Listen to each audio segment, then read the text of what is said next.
Ladies and gentlemen, good morning, good afternoon, good evening, and welcome whenever you get to watch today's show. Well, quite interesting today's show because it is live at 5, as you know, the brand new series of me, founder and chief bloke of the ThreeBOD Rugby group, Big Joe Shep. And some of you thinking, Jesus, big man, it's not 5 o'clock. It is in Bangalore in India. So given the availability of my guest today, we thought as long as it's 5 o'clock somewhere in the world, we're live at 5. So you're welcome to today's show. On today's show, we will be looking at the man, the legend, the myth, coming back home to Munster. It's Simon ZEBO, the man who always caught a little bit of controversy, always has a word to say, but is a magical player. Is he past it for Ireland? Well, we'll find out. My guest today is a guy who runs a fantastic. He writes for the Irish Examiner. He writes for other people as well. He has a great Twitter handle. Go and follow him. Is Over the Hill Prop. It's Owen HARRISON. Please welcome Owen. How are you? I'm good. Thanks, Joe. Thank you very much for having me on today. Looking forward to this. Yeah, no problem at all, mate. We were just comparing, ladies and gents, before we came on air. There, he's 40-something, and I'm 57. Both props. Former props, and there'll be, yes, my team who are watching. You can find me for mentioning the word prop, but I'm not going to mention the other things that we're not allowed to say. But we are, as ever, brought to you by our good friends at coffeedog.ie, Shep's Blend. Go to coffeedog.ie on the left-hand side, Shep's Blend, which was made by our founder, Johnny Pullen, rugby on himself, in the image of me. So it's all made.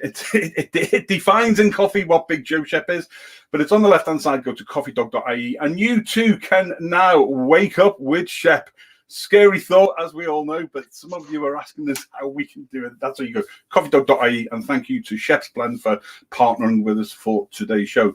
So Simon ZEBO, this is the man himself. He just absolutely magical player when things are absolutely going right. But like most gifted geniuses there is for Ireland, look at that. Oh, step around. And he's been with Racing 92 for the last 3 years, but he is coming back. And when you look at his stats there, actually, if you look at the 3 years in Racing, he's been doing better for Racing from a points point of view than he's done overall with Munster. But he obviously has still got it there. Owen is a Munster fan, and he is going to tell us today what he thinks about Simon ZEBO. So, Owen, very briefly, tell us a little bit about yourself in 90 seconds and Over the Hill Prop. Well, I suppose, yeah, my name is Owen HARRISON. I'm a rugby fan and an ex-rugby player. I'm not very good at it. Big Munster fan and Ireland fan in general rugby. I'm a freelance rugby writer, mainly for the Irish Examiner. I do the odd other bit, but mainly it's Twitter, at Over the Hill Prop on Twitter, and you can hear my rantings and ravings and sometimes analysis on there if you're looking for it. Good man yourself. Excellent.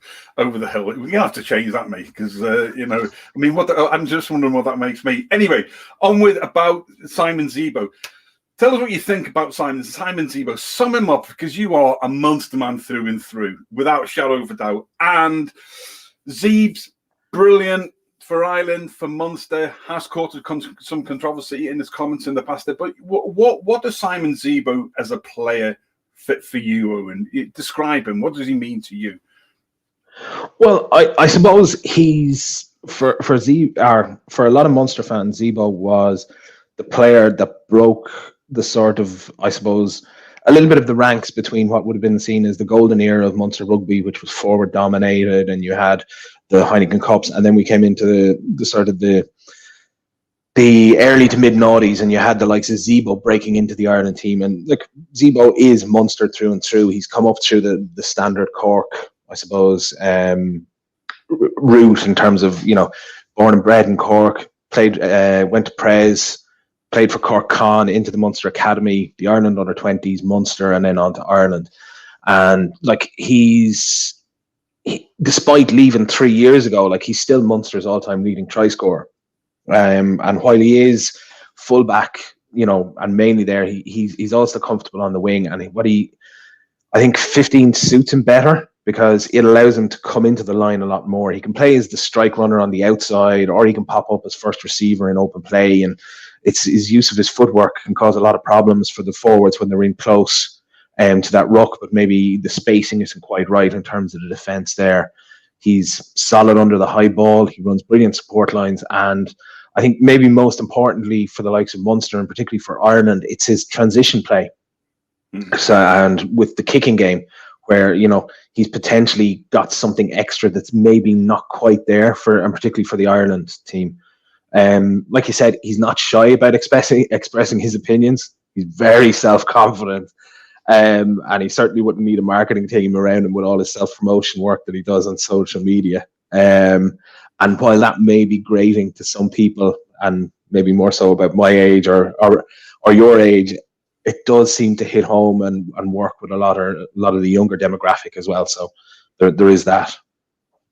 Absolutely. I mean, you can't knock him for what he's achieved both at Munster and with Racing. You know, 144 appearances for Munster in the first time round with 300 points, and significant, done significantly well overall with 3 years at Racing. But Colin Broomfield from the Excellent Four Provinces Rugby Supporters Group there, who co-hosts our Leinster show, Con says, what's the thing behind a 1-year contract as opposed to longer for ZEBO in your opinion, Owen? I think a lot of it had to do with the timing of it and where Munster are in terms of their financial situation as well. I like my understanding behind this, and I think ZEBO himself has talked about wanting to come back and play at another Rugby World Cup, and I think things were changing at Racing in terms of where they're wanting to go. Like both himself and Teddy Thomas are leaving at the end of this season. But if you look at the press releases and the comments that came out yesterday from the IRFU and Munster and Johan van Graan, you know, what I'm reading into that and what I understand is that this was a move instigated by the IRFU and not Munster themselves. So I think a lot of like the comments that were there were about, you know, ZEBO being able to get someone at below market value, the co-funding between the IRFU and Munster, and, you know, this representing good value for Munster. So like what I'm hearing and what I'm sort of reading into this situation here is that this was something that Andy Farrell is supposedly a big fan of him and maybe sees him as a viable option or alternative of 15 for Ireland. For Munster, I don't think they had expected or budgeted to sign him when he became available. So I don't think the money was necessarily there for him. But with Farrell wanting him back within the IRFU structure and ZEBO only wanting to come back to Munster, I think it made it into this sort of central contracts light, if you want to call it that, situation where Munster would pay a minimal amount and it would be topped up by the RFU then from central funds. So in that case, it's a huge benefit to both parties, and I think it makes sense for both, because what you get is Farrell gets someone that he sees can add something to the Ireland setup, and particularly maybe around as that sort of second playmaker, strike runner, alternative at fullback there as well, because Hugo Keenan to me, he owns that jersey at the moment, but there's not a lot really behind him that I would say is nailed on. And for Munster, although they have sort of good strength in depth in terms of the back three, if something comes along like this that's not going to cost a lot of money out of their own budget and is going to be paid for through co-funding with the RFU, it makes an awful lot of sense to add someone of ZEBO's quality back into that squad, and it ends up as being win-win for everyone. Yeah, I agree. Philip Carter-Harris, who's one of our US followers for New England Free Jacks, said, how old is ZEBO? Feels like he's been around forever. Gregor Galway, one of our Ulster White Walker team up there. Yeah, he's 31. Excuse me. And it does always feel like Zeebs has been around forever. I mean, he had a very varied career, didn't he? He was a Cork hurler. He played football for Annandale, I think it was. Avondale, yeah. Avondale. I don't think he actually made it onto the Cork sort of hurling squad. But he did play with the local team, the Rockies, there in Blackrock and Cork. But I don't think he quite I don't think it was quite Darren Sweetnam level as a sort of an inter-county hurling. I mean, that's an interesting point. Do you think that actually that multi-skill set around GAR GAA gives especially with the football, gives well, not Gaelic football, soccer and that as well, but it gives the guys who have played at that level, especially in the south or in the west, so the Connacht or for Munster, it gives them a better eye within the playing rugby, and it gives them a different style to play. I think so. I think it adds to things, as you say. I think it adds to things like fielding, spatial awareness. There's a lot of similarities in it, and I think particularly for things like the backs, you've got someone that can not only bring sort of ball handling, but it does bring that sort of kicking game into it a lot more, that they would be so much more used to it and able to sort of to use it as to their advantage, I suppose, as compared to someone who's just been brought up playing rugby. Absolutely. Who we've got on today? Lou Tube. Lou, how you doing? Always good to see you on. Phil Harris again. Wow, Zebra was younger than I thought. Everybody's younger than I am, mate. So it's pretty immaterial, really. So you go. Hope to see him in MLR after next season. It is interesting that it's only a 1 year. We go back, before we go to some other comments, we go back to the Irish thing. Lowe hasn't necessarily worked. Obviously, I'm a Leinster fan, but Lowe has, and I'm a big James Lowe fan, but it hasn't worked in the Irish setup the way that he has that effect for us at Leinster. Jacob Stockdale, excuse me, has been great. You know, we've got Keith Earls there as well. But from a Munster and an Ireland point of view, do you think it's viable that he'll make France 23, Owen? I think it is viable because I think, first of all, just like with James Lowe, I think James Lowe was treated very harshly in terms of the Six Nations. Like for me, James Lowe was a very good player, but he came into that Six Nations having played virtually no rugby for 2 months before that, and you can't expect someone. I think Tyg Furlong got away with it in terms of coming back and playing into fitness and form within the Six Nations, but I thought it was very harsh on Lowe to come back and be expected. I think he coming into a sort of a new setup, different defensive requirements, etc., and he got caught out with that. And he will return a better player, I think, within it. Someone like ZEBO, I think I look at Hugo Keenan and I see him as being nailed on as the starting 15. I don't necessarily. I think it would take something very special for someone to dislodge him unless he has an injury or completely loses form. So I'm not necessarily I don't see ZEBO coming straight in and taking that 15 jersey. I think the fact that it's Farrell is potentially the one who's behind him re-signing back into the IRFU system and the national system shows that I think they appreciate his skill set and they're looking for something different to add to it. And I think if you look particularly, I was intrigued by Mike Catt's comments during the Six Nations, that Mike Catt, I thought, played a very dangerous game in terms of his public speaking during the Six Nations, in that he said that, you know, I'm telling the players to go out and play heads up rugby, play what's in front of them, but they're not doing that. Yeah. Now, that's a very dangerous game to play. I think he got away with it in terms of how the Six Nations finished, but it did sort of go to something that the players were having problems playing what was in front of them. And then maybe that's that they're used to, both in Ireland and in club rugby and provincial rugby, they're too used to structured play and they suddenly can't adapt to this. And I think ZEBO is one of those guys who can come in and play what's in front of him. He's very instinctive in what he does and his playing style. And if you also look at what Lowe was brought in to do in terms of a big left boot, ZEBO offers that. He offers the solidity under the high ball, and also the things, the sort of the over reliance on the likes of Johnny Sexton or whoever the 10 is to be the playmaker. So if you can add something to that, and ZEBO can pop up as first receiver, not necessarily as a distributor, but as a first receiver to challenge defenses, then it offers something more. As I say, I'm not sure he's necessarily going to slot in at 15 or on the wings straight away, but I think it's a very good deal to bring someone back relatively cheaply for a year, see how he does.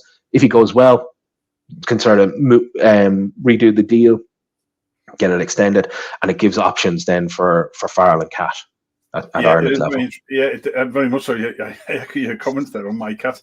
I think he threw them under the bus a little bit. He did get away with it only because of the the final results, but it was poor to see. Anyway, Connor Broomfield saying, really interesting that it's Fadl IRFU driven, absolutely, and I think that the 12-month does. I agree with you, and it gives us 12 months to see how Zeebs gets back in with Munster and into the Irish setup. And then you've into the late 22, where your decision then for France 23, if it's going well for a sort of final year. Brandon Smith Rugby, Brandon, great channel. Go to his for his watch alongs. He's obviously one of our co-hosts on our Watch Rugby Roundup show. What does the move mean though for Mike Haley as fullback with Munster and Keenan Ireland? I think we've covered the Keenan bit, but Mike Haley has impressed me. I think he's been playing very, very well for Munster. Do you think this is a good move to shore up a little bit? Because a lot of people are looking at Munster, well, bringing in Jenkins and the new lock, obviously lost CJ front row. Some people think that you need shoring up a little bit, and yet we've got another fullback coming in. Or is it a bonus for Munster?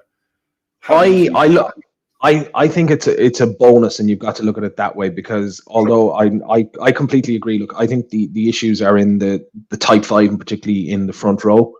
And if I had to narrow it down again, I think it's hooker more than anything else. I think they have, and the problem is that they have the props there, but they're relatively young. Are the guys that they need to bring through? It's the guys like Josh Wycherley, Salanoa and Knox are the props that they need to bring that sort of physicality and ball carrying, heavy ball carriers through. Jenkins, look, I think it's on a 1-year deal. I think that's a short-term reaction to the shock news around CJ going. So if you look at what they've lost within the pack, you're looking at the likes of Billy Holland, Tommy O'Donnell, CJ Stander going. So I think what they need someone who can add squad depth in terms of being a physical force and a ball carrier, but more so I think it's around the likes of when the internationals are away. They need someone to play that, if you want to call it that, the Scott Fardy role, who can play sort of 4 or 6, add go forward ball and help to give the young guys that are coming through, the likes of Kendall and Hodnett, and those guys coming through, because I do think that someone like Gavin Coombs, it's probably going to be sooner rather than later, he's going to be called up into extended Ireland squads as well. And you're not going to have that person that can literally just bash his way through. And they need someone around that just to help set a platform. And once you get to that point, then I think getting someone like ZEBO who offers an alternative, gives them, and as I say, to Munster at a relatively low cost, makes sense. You don't turn something like that down when it arrives on your doorstep. It's almost Christmas all come at once, isn't it? When Christmas, your birthdays, and it's like say somebody else is going to.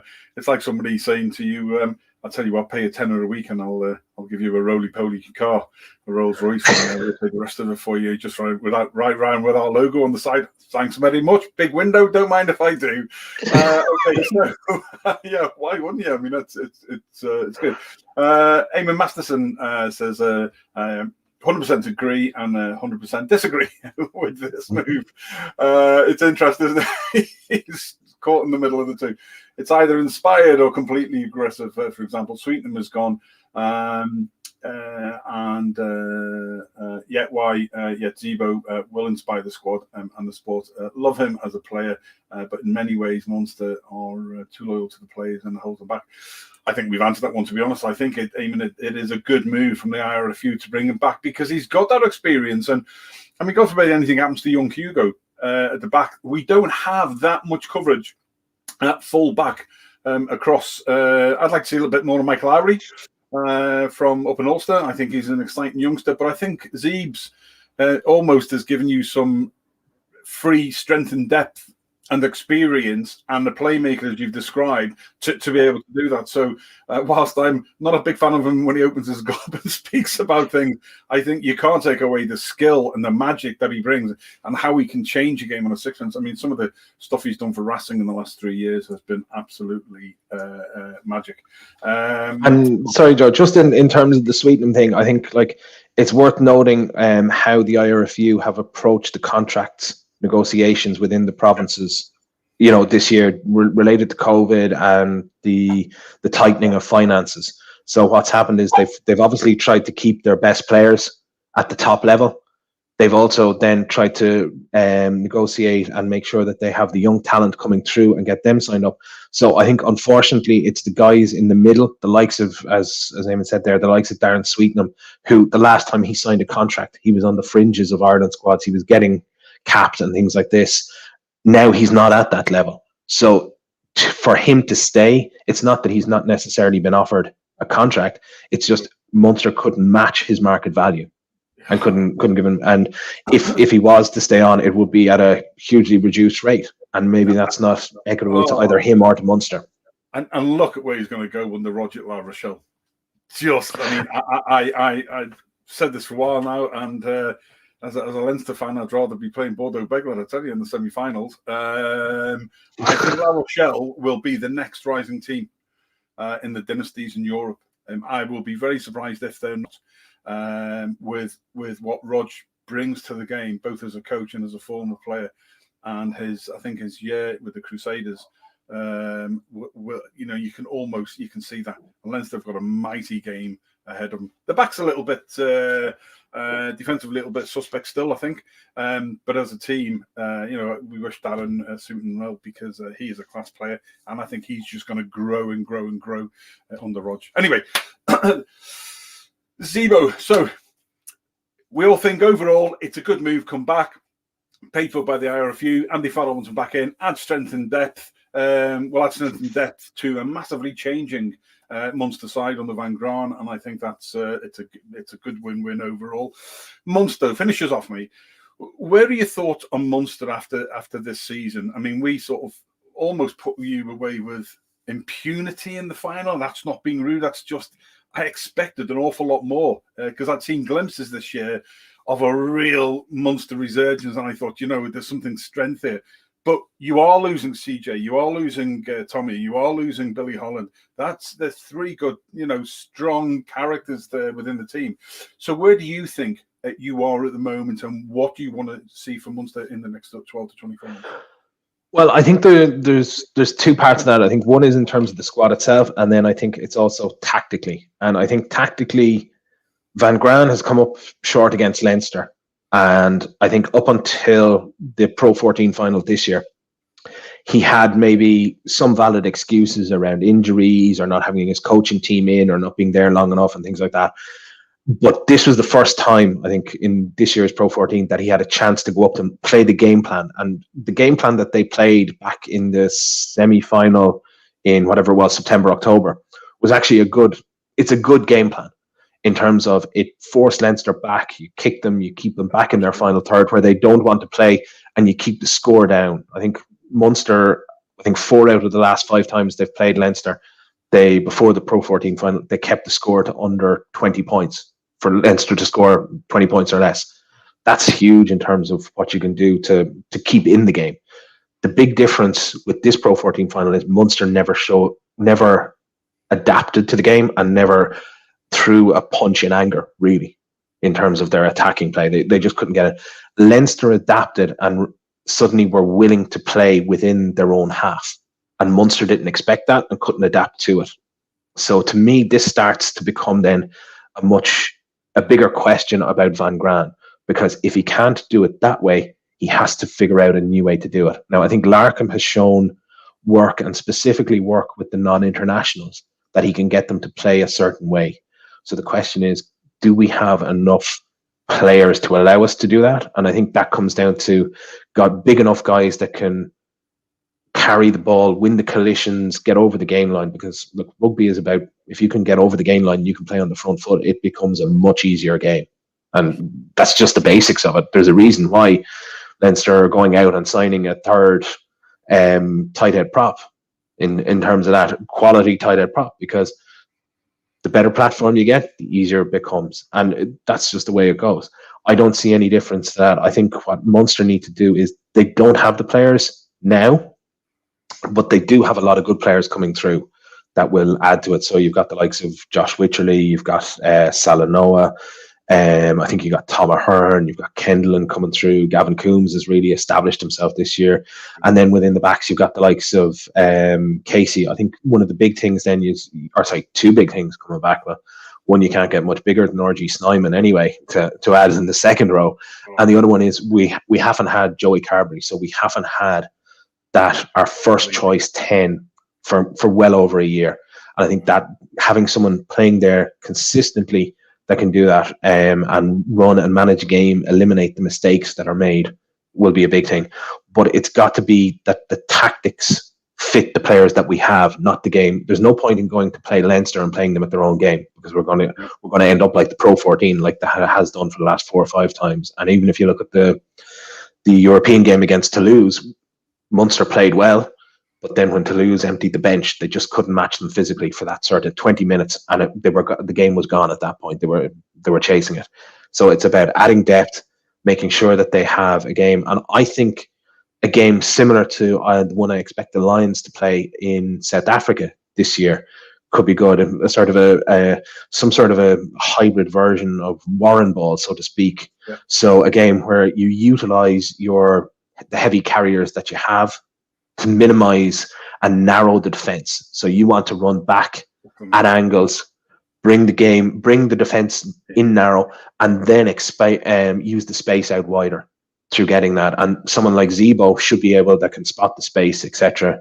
Earls, and that would be one of my biggest, I think, I suppose, regrets or criticisms of Munster would be they have the likes of Earls and Conway on the wing, and probably their best attacking threats, but they just can't get them the ball in space to use it. And I think that's what they've got to do, is to try and figure out ways to use that and get them into space or into one-on-ones where they can do damage. Yeah, that's a great assessment, mate. 27 minutes. Our 10-15 minute live at 5 quick overviews on subjects are grown and grown constantly. My bad timekeeping. Time in Schwein. Jesus, it's 5 p.m. in Bangalore. It's come up to 1 o'clock here. I could sit and listen to this man all day long. We're going to finish off with Eamon Masterson, who says, over the hill, spot on with the Munster weaknesses. It's the front row. If Marty Moore had gone there, then they would be a lot stronger and allow time for the younger guys. There we go. Today we have been joined by the great Owen Harrison, over the hill prop, over the hill my backside at 40 plus. You know, we can take 57 and then we can do it. It's a real pleasure, mate. Great to meet you. Thank you for taking the time to come on, and we will definitely get you back on again. We wish you all the best. You can follow Owen Harrison at Over the Hill Prop on Twitter, and he also writes for the Irish Examiner, and he calls them musings. That are a lot more than musings, mate.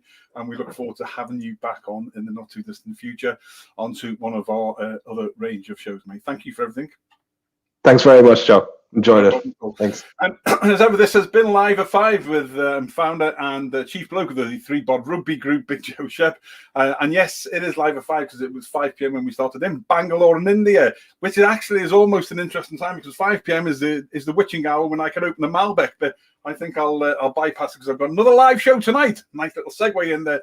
8:30, there'll be a link up on the ThreeBOD Rugby group page, and we will share it out as ever. And thank you to the admins and the moderators in the forums for allowing us to do that.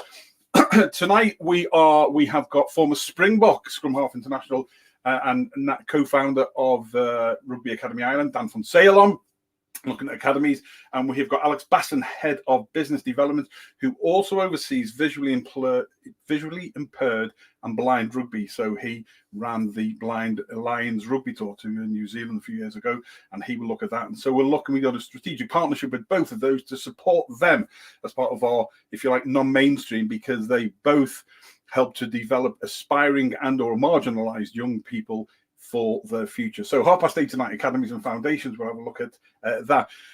Thank you once again to Over the Hill Prop. I can't even say that without laughing. Over the Hill Prop, Owen Harrison, a real pleasure to meet you, mate, and look forward to having you on soon. As ever, this was brought to you by coffeedog.ie and specifically Shep's Blend.